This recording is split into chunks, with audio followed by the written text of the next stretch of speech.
Hello, everyone. Welcome to another show of welcome to Charm Chats and Happily Ever After Sprints. It is early in the morning. I'm still working on my second cup of coffee, but we're going to have a chance to talk to fantasy romance authors all month to talk about fantasy romance, play some games, and spend some time writing. I'm Shannon, writing under the pen name of SC Huston. You're here on my channel where I run weekly writing sprints. I also do some lives about what I'm doing with my publishing and my writing. I'm also part of the Self-Publishing Tips and Tricks podcast with Ben Pick from Running to Write and Morgan Lee, and I'm the founder and conference chair of the AuthorTube Writing Conference, now heading into its third year. Besides what I do here on YouTube, I am a fantasy romance author and a YA fantasy author with a passion for writing about broken characters who face adversity to become better versions of themselves, and there may or may not be dragons, but there's always love to find. And today I had Julie and I were talking backstage, and I never did get a chance to ask her, how do you say your last name? Zantopoulos. Zantopoulos. Okay. Yep. So today I'm joined by Julie Zantopoulos. We're going to spend a little time learning about her writing and books, play that fantasy romance themed game, and then do a half-hour writing sprint. So let me now introduce Julie. She is the author of the completed fantasy romance in Ash trilogy, A Curse in Ash, A Prophecy in Ash, and A Destiny in Ash. They're actually all on discounted prices on her website. Those links are down below, so you can check those out. You can also visit juliezantopoulos.com for more, or join her weekly writing sprints on her YouTube channel. So welcome to my channel, Julie. If you want to take a moment to introduce yourself and talk about anything else that you might want to add.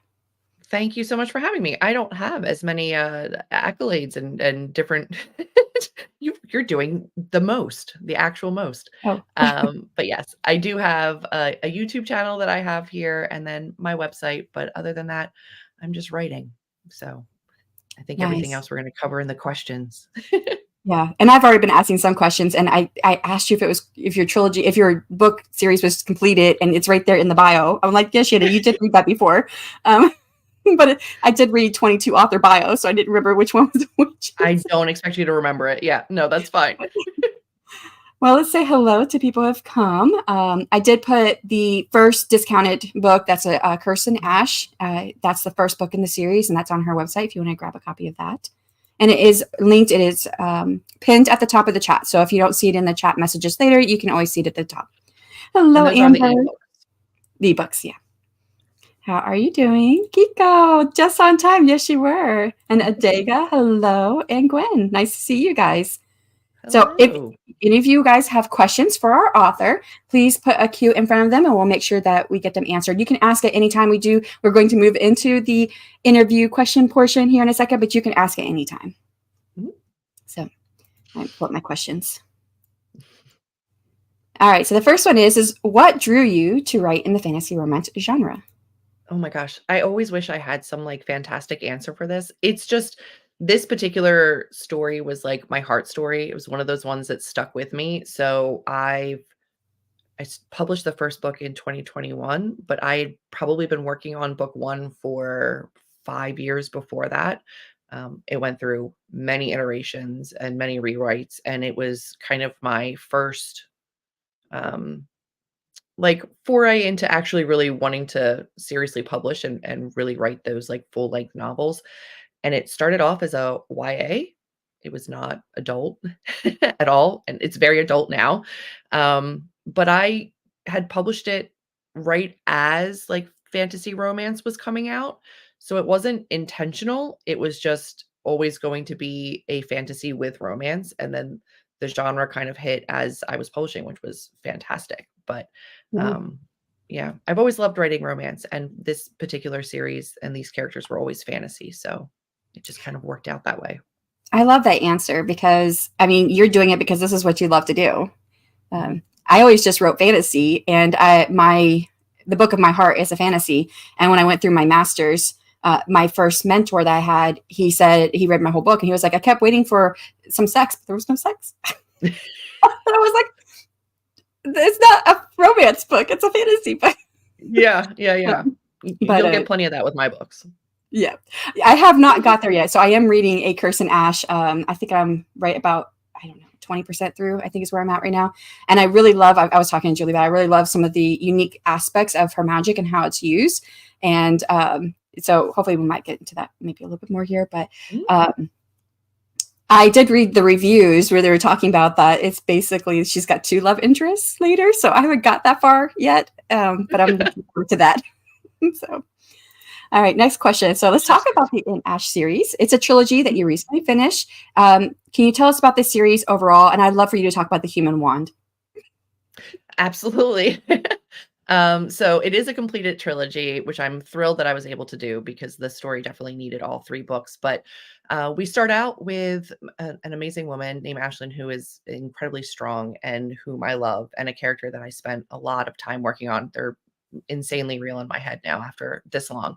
But she is a witch and she does work magic, except in my world, you do need a counterpart. So when you work magic, Ash is able to use magic, but she's not able to harness magic. So she needs what I have as a Ravdi, which is another partner. And they are a very important part of the magical community. They're a partner to witches, and they are able to harness the earth magic or the magic from around them. And then they're able to then, through a connection with their bonded witch, transfer that to them and then they can use it. So you've got one person who can harness but not use and one person who can use but not harness. So they really are a true pair.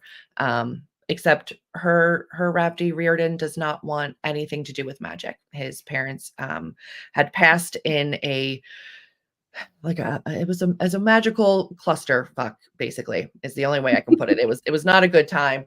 And he has left Ireland. He has come to America to stay with his aunt, and he wants absolutely nothing to do with it. He left because he knew he needed to get away from it, except he ran directly into Right. his bonded witch. So she's got to convince him that, maybe magic is a thing that's not so bad and they should just give it a try. And before they go to the council to have the bond severed, maybe at least try it. So that's kind of where we start off. And I really love that setup because he doesn't want anything to do with it. And she's finally found, and she's powerful just on her own. She's very, very powerful. But she knows that she can be even better if he would accept the bond. But he just literally ran away from her. Sorry, I still laugh over that part of the book every time. But Yeah.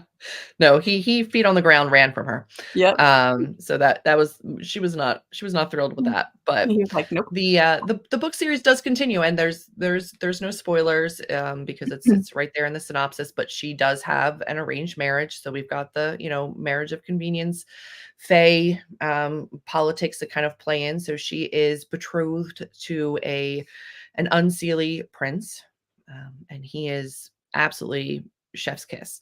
And I adore him. So we've got the two guys and we kind of go from there. Will one accept magic? Will they accept that, they have this special magical bond and then she also has this fae fiance? But I'm very proud of the diversity of the novels. And yeah, no, she doesn't, there's no choosing between them. They just find a way to make it work all together, which is awesome. Yeah. And that's hitting in another market that's really hot right now, which is the Why Choose. So Yeah. So the Why Choose, I think, technically needs to be like more than a couple guys. So I just have it's like a very wholesome, kind of family-based polyamorous relationship. But it's one that was I really felt worked for them and was organic for them. So I've seen a few books with just a couple other Mhm. partners, with like two other partners. Mhm. But yeah, we got Rita came in. Hello, here, trips over dog, spills coffee Hello. on foot, chases desk chair rolling across her. Sounds like you and me Sounds both. like sounds like a morning. Yeah. And Ashley, Emma, hello. She is a romance writer, so just not fantasy. But all right, so what was your inspiration for the trilogy?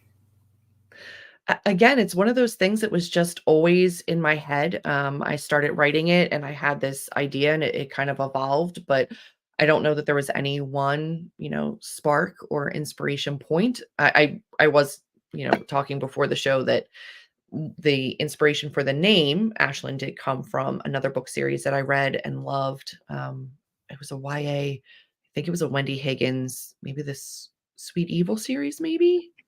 Um, and I loved the name, and I think I read it, and it must have percolated and stayed back there because when I went to write my book, that was the name that I decided my character had to be, and then I went back and realized it later, and I was like, "Oh, I wonder if that's where that came from. So, yeah. And I was telling Julie that I had never heard of the name before, but I named one of my characters in my third book from that. But then when I read her book, I was starting to read it, and I was like, oh, I remember she was talking about this during a live, like on her channel, like a year and a half ago. And I must have picked it up then, and it stuck in my mind. So she got it from another book, and I got it from her book. So Yeah. this It's a name name is that just, sticks around. yep. Yeah. But no, it was a really organic, just kind of like I knew I wanted to write something that was fantasy. I know I wanted to write about fae and witches, and then put like my own spin on it, my own twist on it, and then that, through many rewrites became became the book. Well, then you have all the Irish names of there. You have Ashland, which if you guys, I'll put this in the chat. So it's not spelled the way it sounds. Wait, am I going to spell it right now? No. Hold on, let me go grab it. There are a lot of different spellings for it, and I did realize that over the course. There's more like modern spellings for it, but I liked the, I use the same one that you use in my book. Mhm. So, and that's Ashland, and it's pronounced Ashland, like that. And Reardon. I know I probably said that wrong. And it's so funny how it's in there. It's not rear or did or whatever. Yeah. Because it's spelled the same way as like Rick Riordan, and he's like, that's not what it is. Yeah, it's Reardon. Yeah. So these are Irish influenced names, and I had a question if the contemporary setting took place in Ireland. Now, so far, it really hasn't. It's been all in the U.S., but do you ever go to Ireland? So it's in the U.S., but her Ravdi Reardon is Irish. He came over from Ireland. His aunt, who's here, is Irish. And it's at some point they might make it back over there, but it's not set there. It's still set here. Gotcha. Yeah. So, did you have like any specific tropes in mind, fantasy or romance, when you developed the first book and then moved to the rest of the series? I think apart from that, like arranged marriage one, I definitely wanted that in there. There's definitely a grumpy sunshine kind of a thing, the opposites attract. And then I knew that I wanted it to be something that was inclusive and polyamorous, but other than that, I didn't have anything in mind necessarily. I think everything else kind of came very organically, although I will say, like a lot of fantasy, there is a little bit of that like chosen one syndrome, which was not necessarily planned, but did kind of work out that way.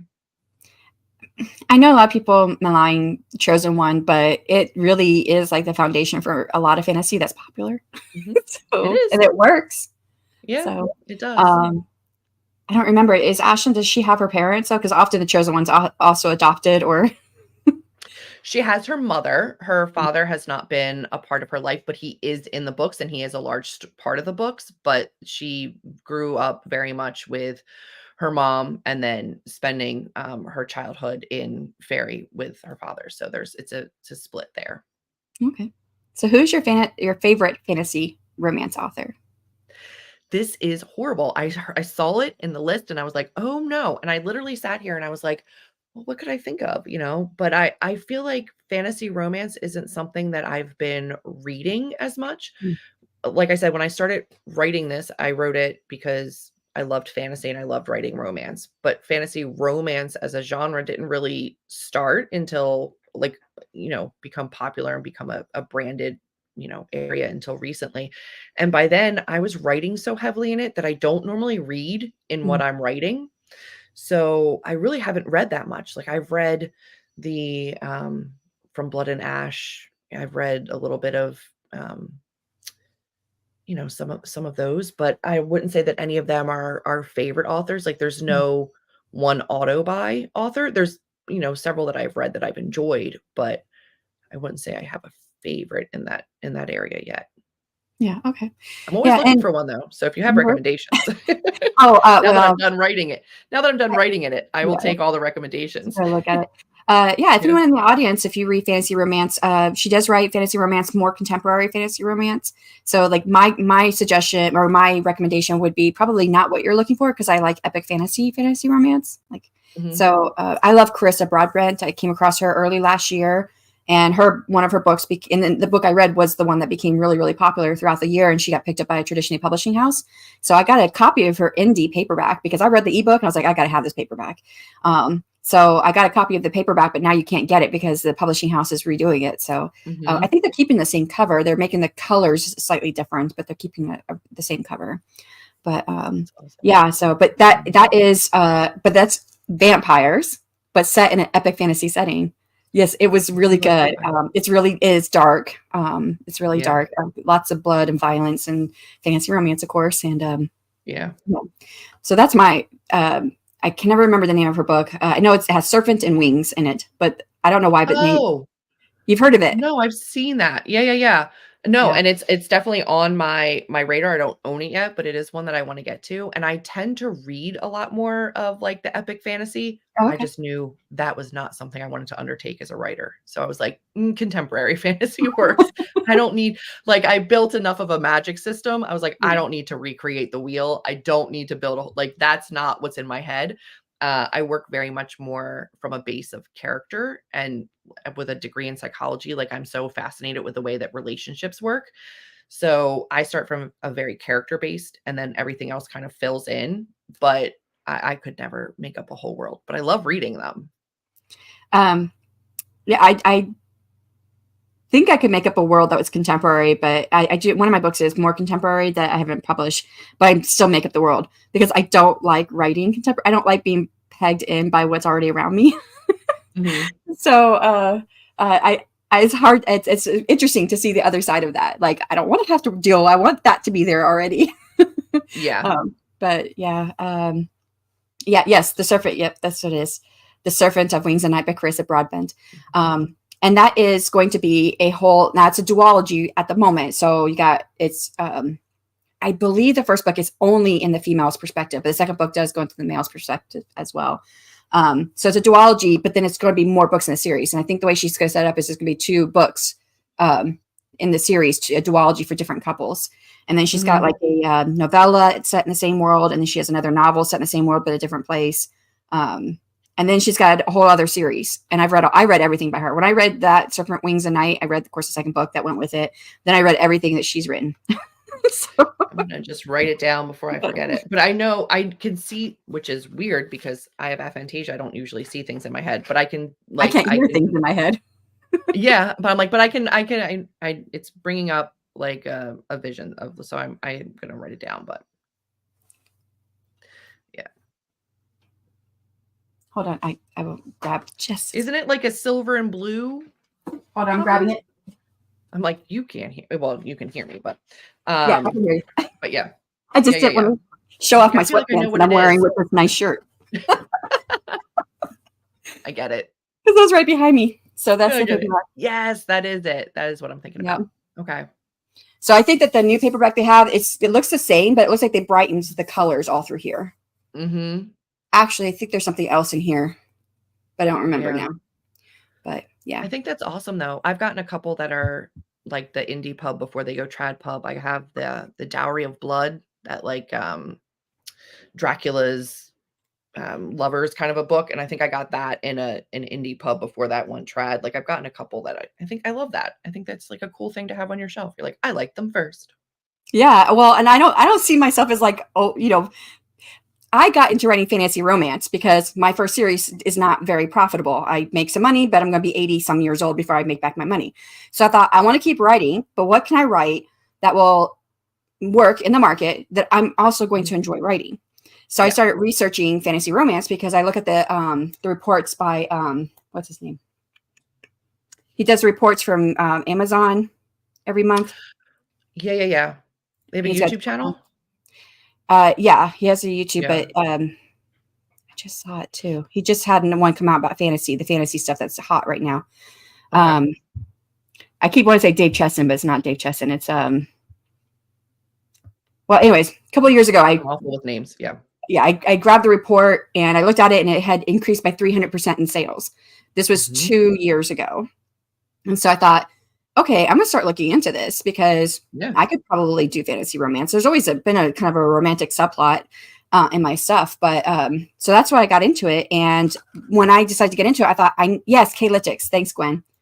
So it's a K-Lytics reports. So in next month, he's supposed to have the next one for fantasy romance, I think, come out. But what was I saying? So that's why I decided to choose it. And Mhm. deciding to go into it, I decided I need to read in this. I need to find out exactly what I want to do. And that's when I found that there's actually a wide range of fantasy romance. And then, you have some that are more romance with a little bit of fantasy, and you have some that are more fantasy with just a little bit of romance. And then you have some that's contemporary, and you have some that is Gaslamp, which is a little bit different. And then you have, epic fantasy and then urban fantasy romance. And so, yeah, it's kind of all over. So I was like, what do I want to do? And that's where I came across Chris. So I'm never ahead of the curve. So when it No. started getting popular, I was like, oh, well, I knew her first. Yeah. That's awesome. Yeah. That's awesome. All right. We are at 20 after. I think I have one more question for you, which is, what is your favorite fantasy or romance trope and why? Ooh, I do love like a good um arranged marriage. I don't know why, but there's something about like two people that are like forced to be together. And I think that I love it because it usually includes a very strong-willed woman, when Mm. they're like, this is not what I want, and they find a way to make it work. And then there's always like a butting of heads and things that they need to overcome. And from like a relationship standpoint and like a how they relate to one another. I think that that's like one of the funnest things to read. And Ashlyn is very, very strong willed. So, but I She mean, is. I'm trying to think. I mean, she's very powerful, but I don't think that her power is what makes her strong willed. She just already happens to be strong willed. Yeah. Yeah. So, all right. So A we little are going feisty. to move. Oh, I'm sorry. She's a little feisty. Yeah, she is. Um, and it's interesting too to be in other people's perspectives when they're looking at her and then giving that, because you kind of get a certain feeling from her when you're in her perspective, but then when you're in Reardon's perspective Mhm. and the way he sees her, and like, okay, that adds a little more to it, but that goes right along with what I was already kind of forming of her as a character. So, yeah, I Yeah. really enjoyed it.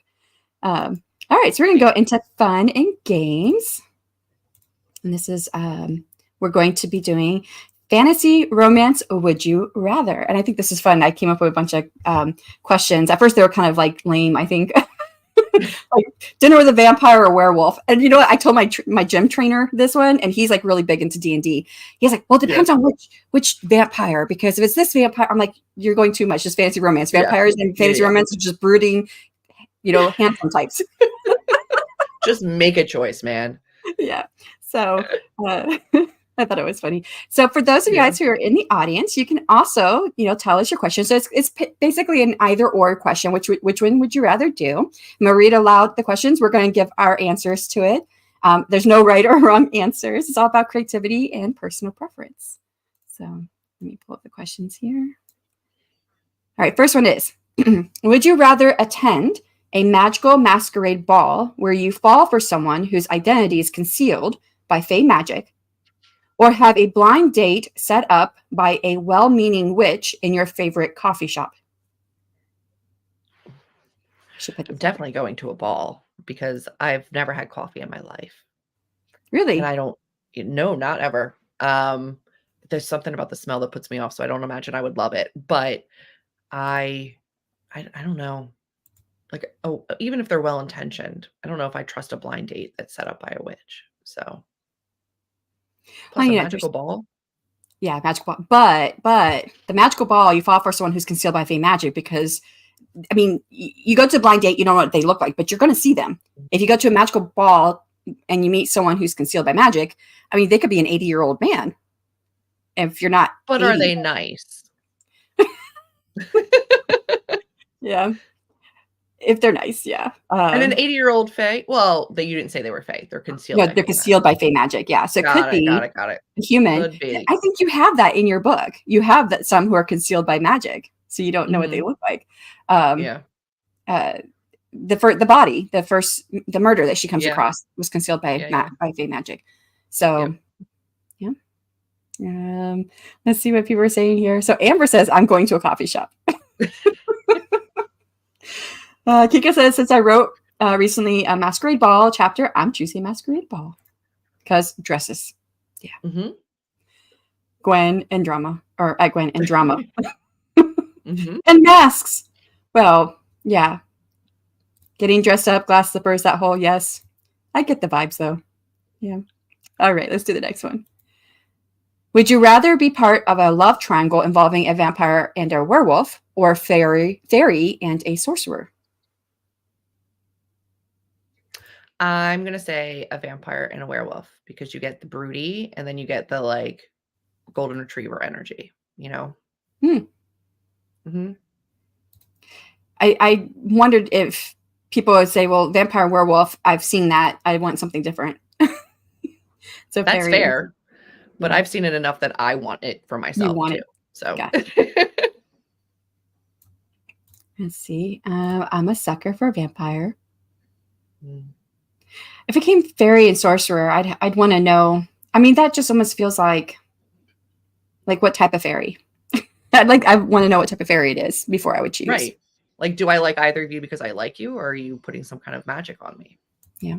I don't know. Fairy and sorcerer, vampires, werewolves has happened too often. See, that's what I thought people might think. Yeah. Not being Amber. All right, next one. The Uh, pun. I'm a sucker for a vampire. yeah, right.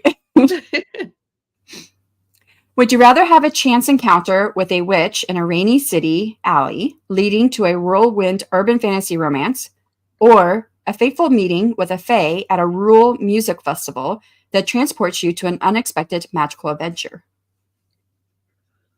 Oh my goodness. They both sound amazing, We do. but I am a sucker for chance encounters in the rain.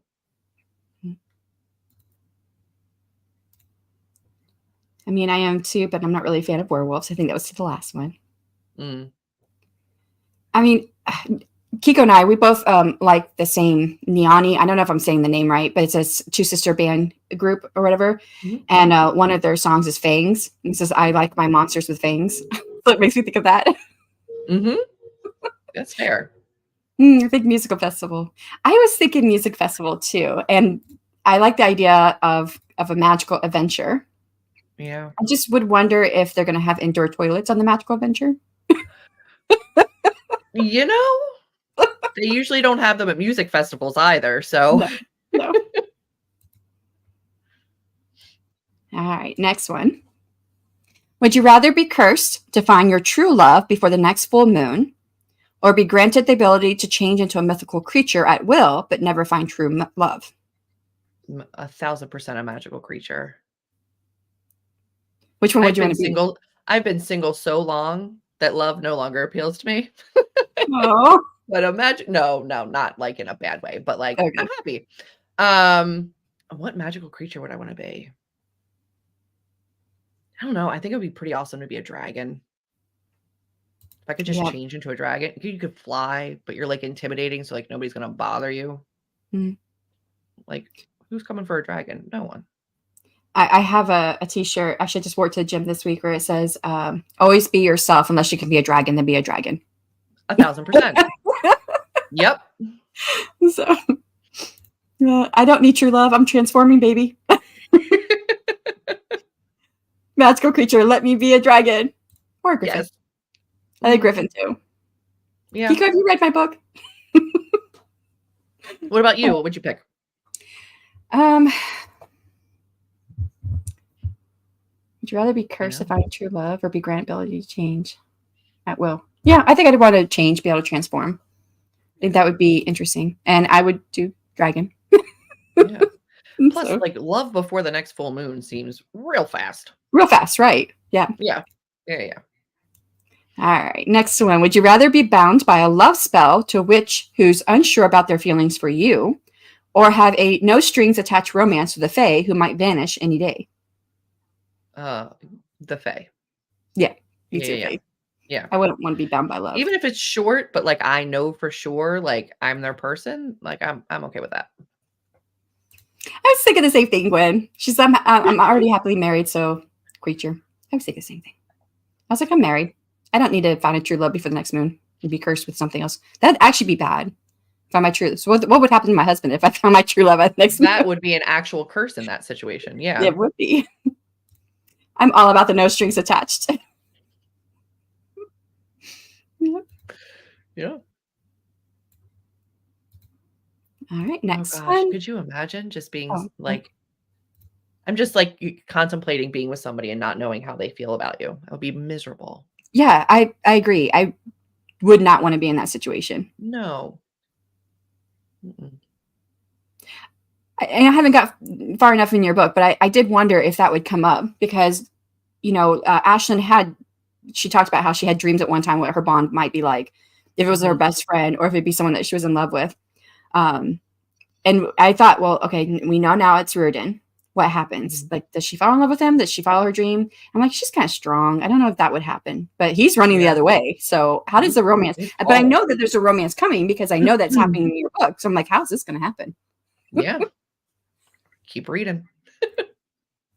The Fae. I watched a drama with involving a love spell. It was drama with no end. Yeah. That was an easy one. All right, let's go to the next one. Would you rather navigate a modern day dating app where some users are secretly witches casting love spells, or attend singles events organized by mischievous fae who enjoy creating unlikely matches? I guess I'm going to go to a dating event. What was the first one again? It's a modern day dating app, but some of the users are secretly witches casting love spells. No, I would rather do any other option of dating than dating apps. So I could go to the in-person events. The Fae, I watched a drama with involving a love spell. It was drama with no end. Oh, did I do that one already? I did. Yeah. Fae dating event. Yeah, I think I do. The only thing is I don't really like in-person stuff. So, which is fair. But have you tried dating apps? I did dating apps for a long time. I mean, I was but I remember like the first time I got on was 2001 because I know that I'm an introvert and I was like, my job, I was admin in the military. My job was mostly females. So I was like, I'm never going to meet a male in my job. I'm not one to go out to the bar or go do these things. I'm not going to get out and go do anything. So the only way I'm going to meet people is this way. But no, I was a daycare worker and then a nanny. And then I'm like, I'm not me. It would be very problematic if I met somebody at work. So very, yeah, See, I'm ace. I have no idea what to choose. Fair. Man, dating apps are awful. Fae dating event for me, a little mischievous can be fun. Yeah. That's an unlikely pair. That could be unlikely match. Yeah. Love spells are bad juju. I guess dating event because all I hear about dating apps and then here involved love spells. Nope. And I did think that I would eventually that my husband would one day be someone I met through a dating app, but I did meet him at work. So look at you. Yeah. Like I said, I joined dating apps like in 2001 and I met him in 2005. But I just changed to a new duty station and I was in charge of the S1, which is like kind of the admin organization for our battalion. And so I had females in my office, but we had people from the other units coming to my office all the time. And that's how I met him. I love that. Afternoon. Hello, Martin. Welcome. I met my husband on that, but it took a year to find him. Well, at least you stuck with it. Less stress might even be fun. Maybe find some friends because why does it have to end in romance? True. Especially if it's an unlikely match. If it's an unlikely match, I'm assuming that means you may not necessarily fit well together on the long term. Yeah. But it'd be fun. All right. Would you rather...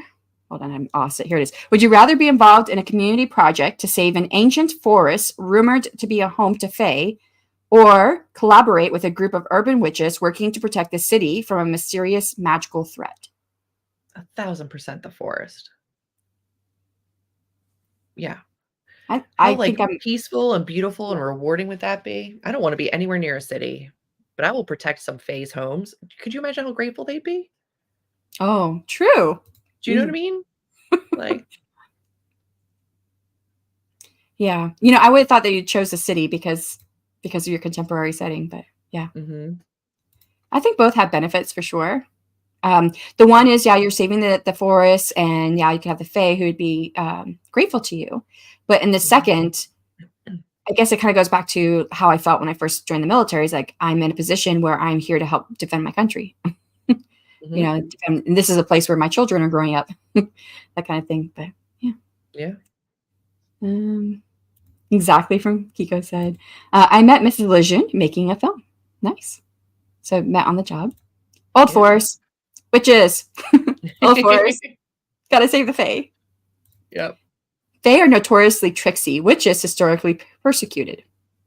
True. Mhm. Both are good choices. I think so Yeah. too. I'm kind of torn between the two. Yeah. No, All they're right. both good choices, but, like, give me a forest or the mountains over a city any day.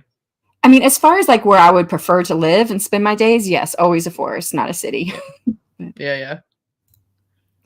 Would you rather be trapped in a time loop, reliving your first date in a magical realm until you get perfectly right, or be cursed to forget your significant other at sunrise every day? I will take the 51st dates. Any day. That's one of the things that I think I dislike the most in books is the repeating day. Hmm. Or like just in general, books, movies, anything. So if I was stuck in that, that's my literal seventh circle of hell. That's a hellscape for me. Um, but I feel like it could be really nice to fall in love again every day. I think they call that something. I don't remember what they call that time loop thing, but they said Mhm. that most TV shows that go on long enough have one of those episodes. Mhm. Especially Yeah, if it's like technology or fantasy involved. yeah. So, time loop. Nope, nope, nope. Worst nightmare. Mhm. What if you didn't know? Well, no. If you're doing it, if you're doing the time loop and it says you're reliving your first date until you get it right, then you know that you're reliving it every day. Do you know how awkward first dates are? I gotta relive that every single day until you get it right. To what end? I mean, Like, you can have some fun with it. You can like, you know what? This time I'm gonna play a character. I'm gonna be like Mrs. Macho Person or something, just to see what you happens. could. You could. You could. Yeah. Mm, But in the other option, like, the onus is on your partner, right? It's not not on like you. I'm in the first one, you've gotta be, like, really active, so I guess it's also how you approach different problems. It's like, in the first one, you've gotta fix it, and then that in the other one, you just get to you don't know any different. You just You get to don't fall in know, love every day. right? Yeah, you don't Right. know. I can't handle that anxiety. The first one would just be nonstop anxiety. I guess I don't know. I kind of like the idea of the first one because I'd be in control, but Mhm. you would have the illusion of control in the second one because you wouldn't know. Yeah. So It's an ignorance is 51st bliss dates as situation. well. 51st dates as well for Kiko. I'll take a time loop over dementia. You put it that way, Martin. Yeah. Oh, I love stories with a time loop, but I don't have a significant other, so who would I forget anyway? Good to go. I have a mail appointment. Have fun. Okay, bye. Not good to go. Got to go. Bye. Yeah. So GTG is an acronym in the military, which is good to go. Yeah. So got to go here. I Thank you would've for gone coming. would've done that one too. I would've said good to go. Oh, you did it too. Okay. Yeah. It's not just me. Bye, Gwen. Never had a bad date. Then I got married 33 years ago. Oh, Oh, sweet. I love that. We still have time to do a couple more of these. I have like, I'm I don't ready. know, 33 of them. All right. Would you rather fight alongside your love interests in a battle against dark forces or go on a dangerous mission to retrieve a potion that will guarantee eternal love? Ooh. I think I could battle. I could battle with them. I think I would like that. Yeah. Because the first one you're fighting with someone else, even if it's your love interest, but you're with someone else. The other one looks like you're Yeah, going alone. you're going alone. Yeah, Mm. yeah. And I think anybody that ended up with me would have to, like, accept that I'm not gonna sit on the sidelines, and let me join in. I'll fight. 33, Kiko says. Yes. That's Long awesome. time. Battle. Because it's super epic and drama. Yeah, I was thinking that too. It's just the drama Yeah. and you know.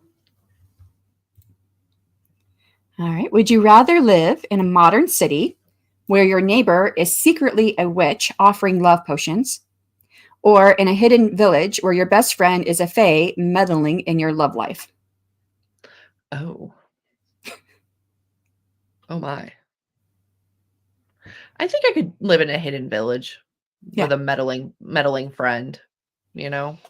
I'm sure it would be well-intentioned. It'd probably be fun meddling, like Mhm. silly little things. I could be fine with that. I would choose that one too. Yeah. Yeah. I like any idea of not living in a city. So, Yeah. I mean, you could say your neighbors secretly are witch offering love potions, but I mean, if you're in a city, how often are you interacting with that person?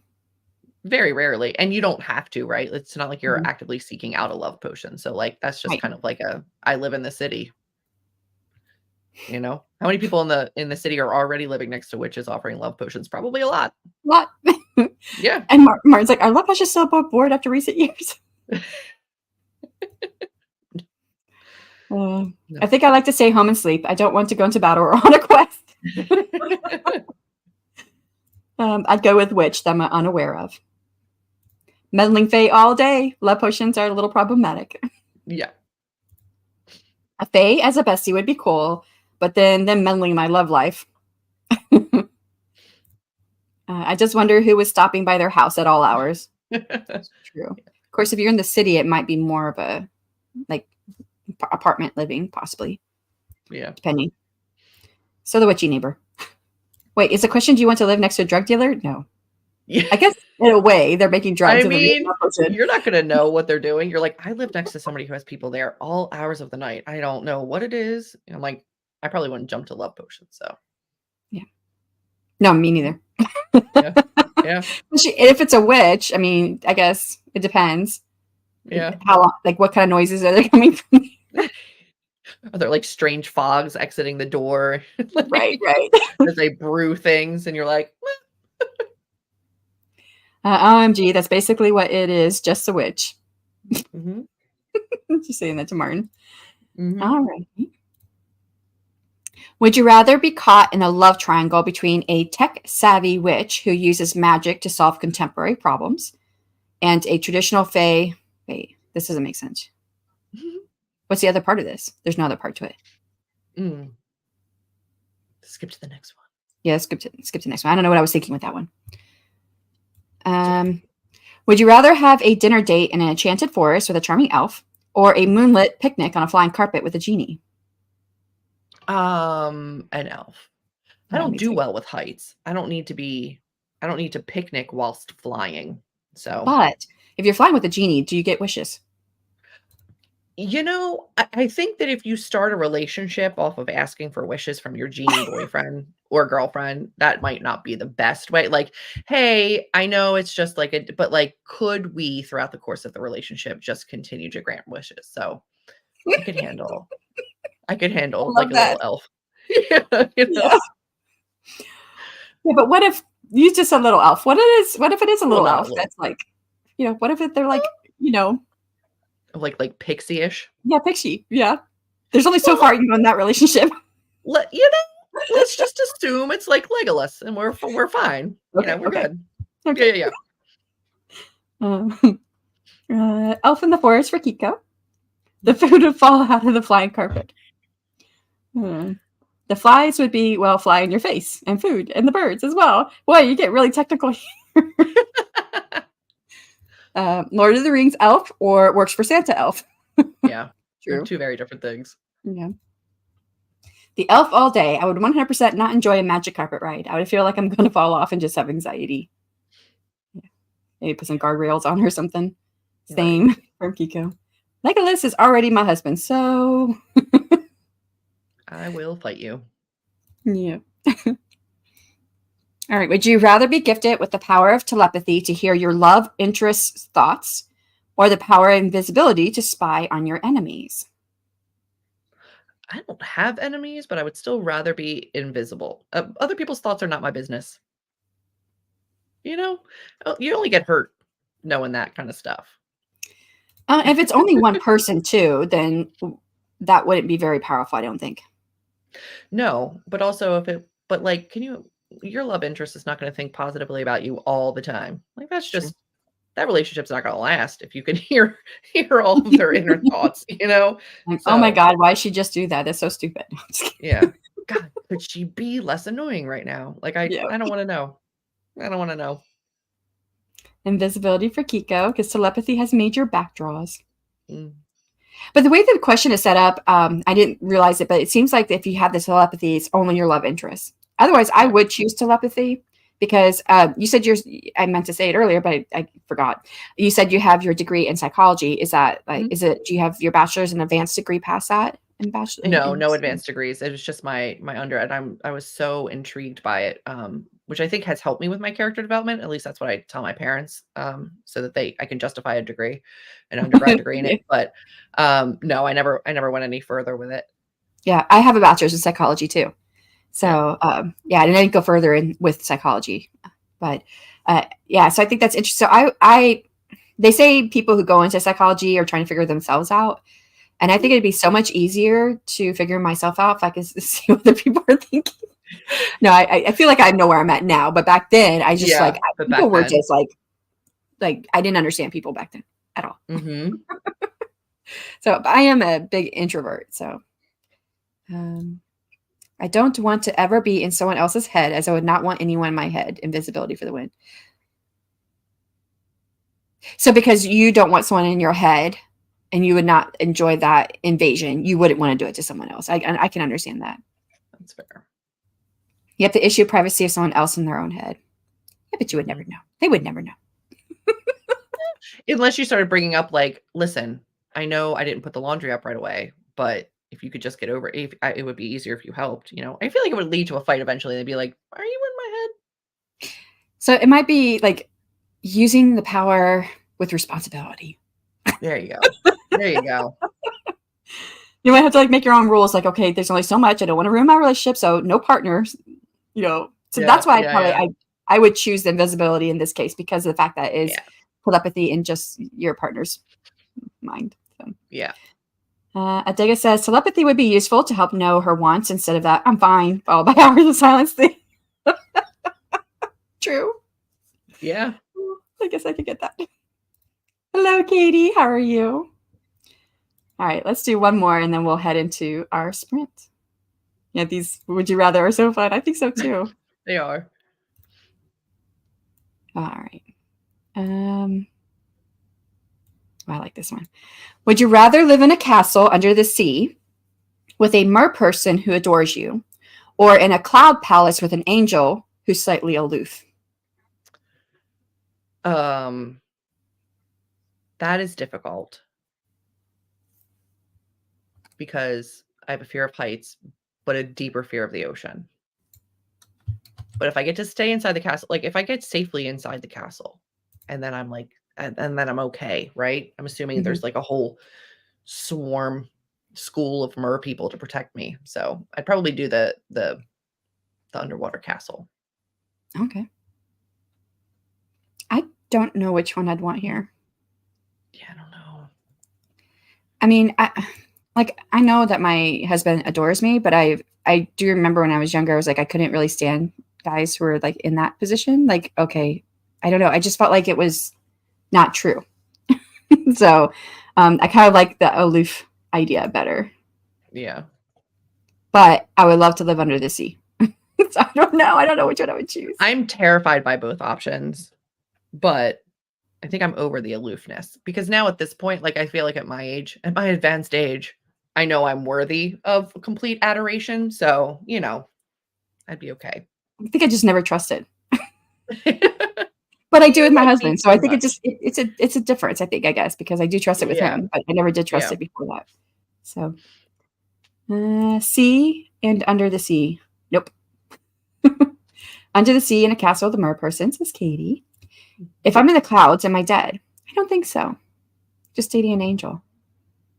Although dating an angel sounds kind of cool. It does. If I could date them on the ground, I'd be all in. Not in the cloud. Not in the cloud. I'm afraid of the oceans and whales. So the second. So you're in the cloud castle with angels. That's a hard one. I love aloof characters. Me too. But I don't know. Mer people is suggestive. If they are like HP, mer people, no thanks. Harry Potter. Yeah. I'm guessing it's Harry Potter. They were not pretty mer people. They were scary. No, they were not. They were not pretty. Angels are famously prudes. I didn't know that. Where do you get that from? Is that like I guess I don't read a lot of books with angels. No. They're like a trope or something. Yeah. Now the fallen angels. Yeah, there you go. That's a different story. All right, so now we're going to move into, I'm just referring back to my outline here because I like to make sure I can Mhm. see it. Okay. Those We're are going to great do, questions, by the way. oh, thank you. Well Yeah, done. I don't know what I did with that one. I didn't put in a second part to it. So I must have been getting tired at They're that point. awesome. All right, so it's now time for our happily ever writing sprint. For this sprint, I did leave, let the authors choose what they want to do, but she left it up to me. So I thought it'd be fun to have a random fantasy prompt. And I have a list of lots of prompts I pull up. So I don't know. I was thinking maybe we could just do like numbers. Like if you want to just choose a number, let me see how many I got on here. I got 28, but number 17 is already taken because some of my authors chose to have a Have fantasy chosen. romance ahead of time. Yeah. Gotcha. My lucky favorite number is 12. So what are 12. we looking at with 12? Okay. In a kingdom where dragons and humans cannot coexist without prejudice, a dragon prince falls in love with a brave human warrior. Mm. Oh, let me put that as a banner.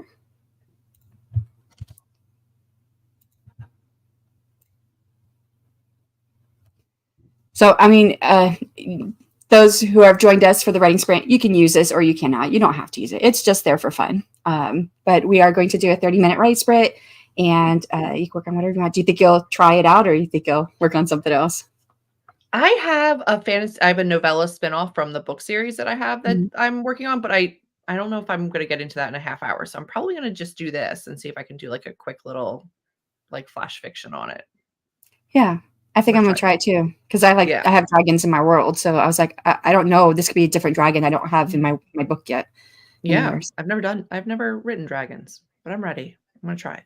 All right, let me add to stage and we'll get going. Again, guys, if you have any questions for the author, I will check back in with you after the sprint and we can ask the author more questions if you have them. And we're going to get started in 3, 2, 1, and go.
Hello,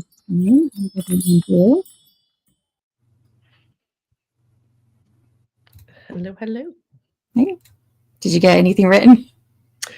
I did. I don't know how great it was, but I got 781 words. So I got Nice. into it. Yeah. I had to like figure out my backstory, and so I made a lot of notes, but I didn't. That's all handwritten, so I don't have like a word count for that. And then I started writing the scene. I got 313 words. Very good.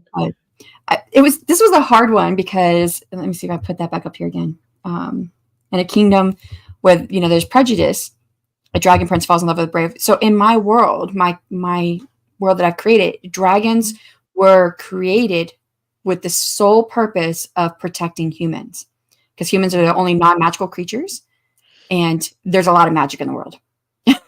And so they were a species that was going to die out without protection. So the gods made the dragons to protect the humans. So I'm like, how can there be prejudice unless it's the humans who have the prejudice against the dragons for some reason? But so I had to really think about that. Like, how could I do that? Yeah. And I thought, well, I have four types of dragons, the four main dragons that were created by the gods. Now there's other variations that have come from mixing different species and stuff like that. But one of the dragons I've not written about, I've just made few notes on them, is my iron dragons, and they're hoarders. And I was like, well, what if there's a kingdom that so this is not, I didn't put it in the same kingdom. I have two different kingdoms. So, but what if it's like a kingdom that has like something that they really want and they want to hoard it in this case?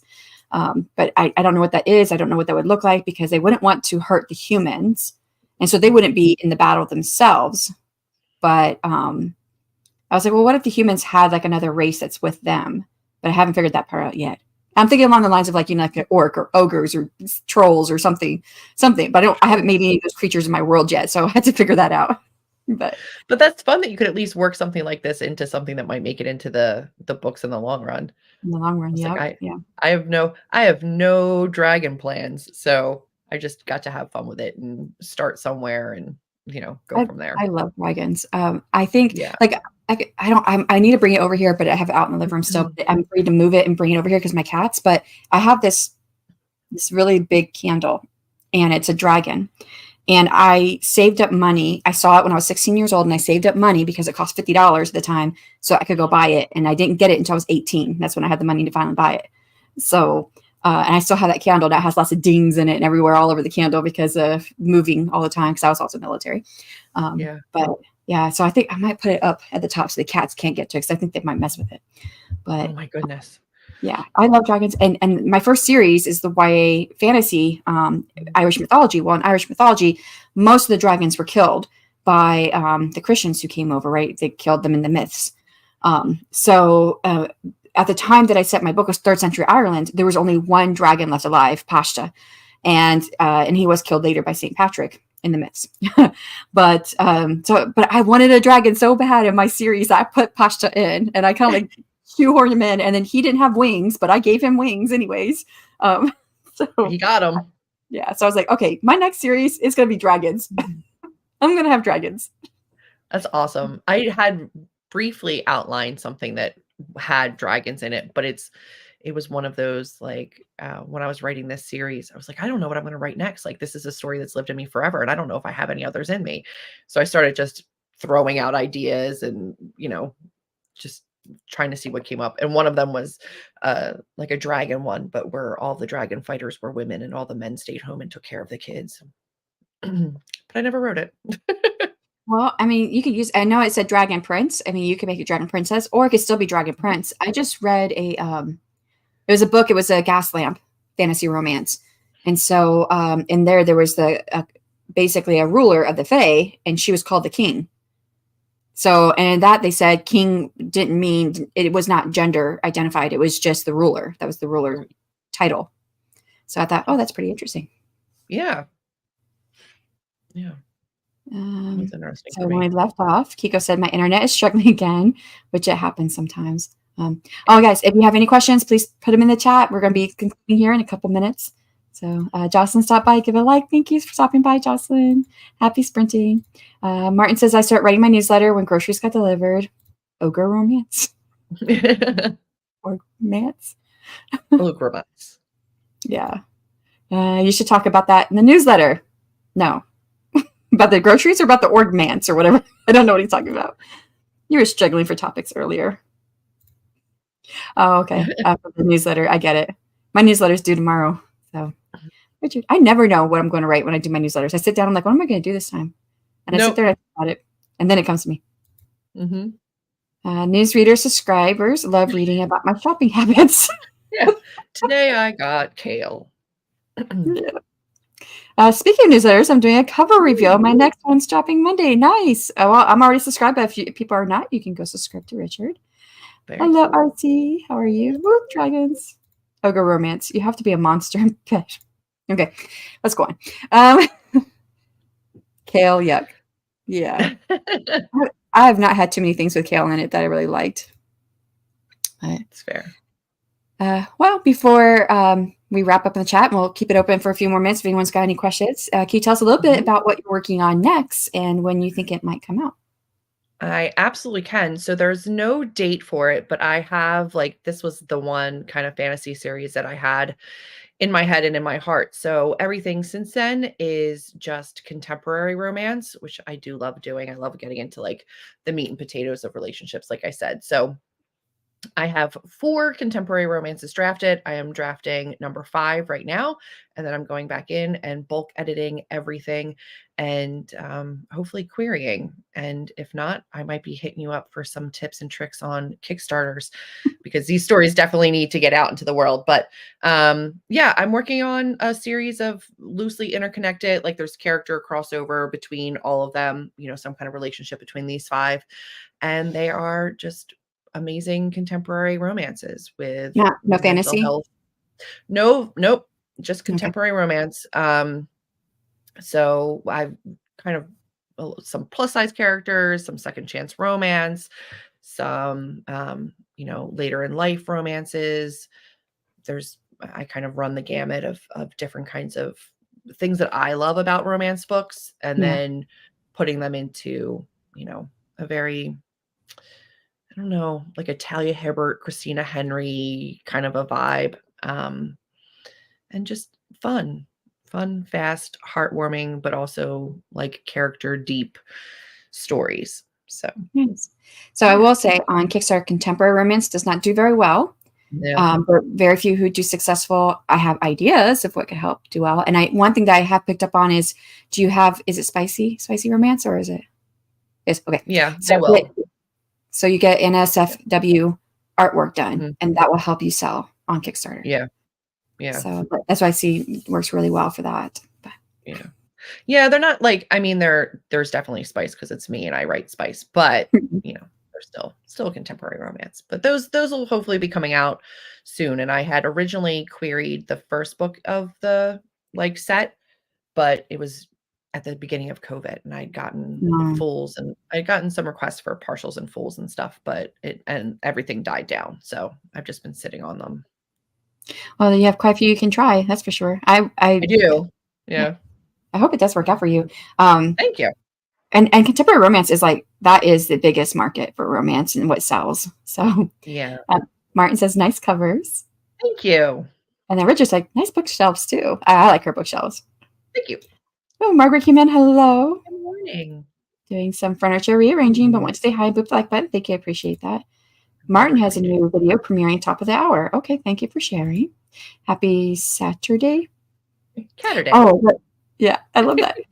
I set your reminders. All righty. I love it.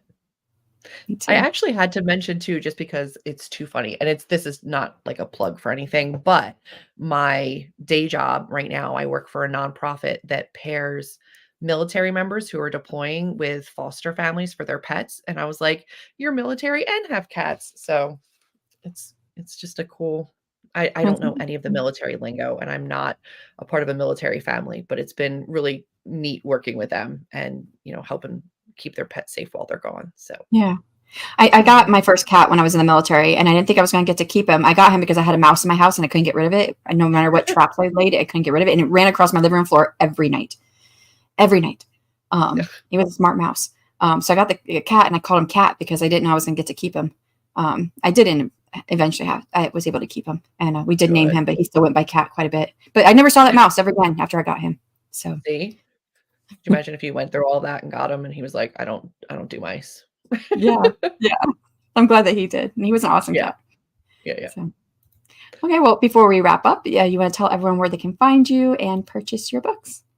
Absolutely. So you can find me at juliezauthor.com, Zee. You can find me at According to Jules on Instagram.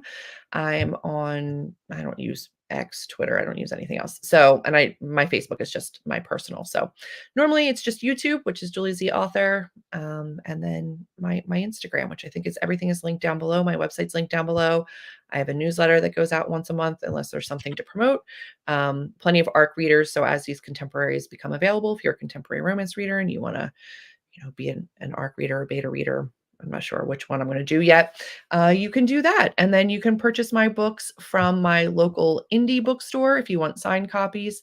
And that's linked down below. If you're interested in ebooks, you can get a 20% discount by buying them directly through me. Those links are also down there, but they're also available anywhere else you would normally buy books. So, the big A, Barnes and Noble, Walmart, Target, I mean, wherever you buy books online, they'll be there.